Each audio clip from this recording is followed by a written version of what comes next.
মদিনার বাজার দিয়ে নবীজি যাচ্ছেন, নবীজির একটা ওট পছন্দ হয়েছে। তো নবী ওটের মালিকের কাছে গিয়ে জিজ্ঞেস করলেন, ভাইয়া এই ওটটার দাম কত?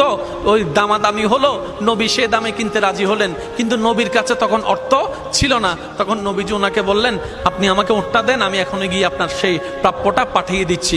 ওটের মালিক ওনাকে ওটটা দিয়ে দিলেন। আশেপাশে যারা ওটের মালিক ছিল সবাই জিজ্ঞেস করতেছে, এই পাগলা, তুমি কি যাকে ওট দিয়েছো তাকে চিনো? বলে যে না। নাম জানো? বলে যে না। পরিচয় জানো? বলে যে না। ঠিকানা জানো? না। তো তুমি যে ওটটা দিয়ে দিলা, উনি যদি ওটার টাকাটা না ফাটায় তখন তো তুমি লসের মধ্যে চলে যাবা। সে ওটের মালিক বলে, এত সুন্দর নুরানি চেহারাওয়ালা কখনো বাটপার হতে পারে না, কখনো চিটার হতে পারে না, কখনো মিথ্যুক হতে পারে না।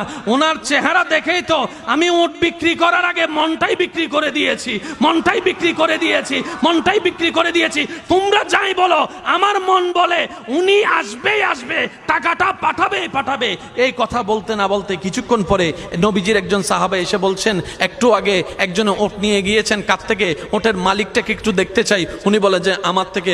তো উনি বললেন, আমাদের নবী আপনার থেকে ওটটা নিয়ে গিয়েছেন, ধরেন ওটের টাকাটাও দিয়েছেন, আপনাদের খাবার জন্য কিছু খেজুরও হাদিয়া পাঠিয়েছেন, খেজুরও হাদিয়া পাঠিয়েছেন। ওই ওটের মালিক বলে, ভাইয়া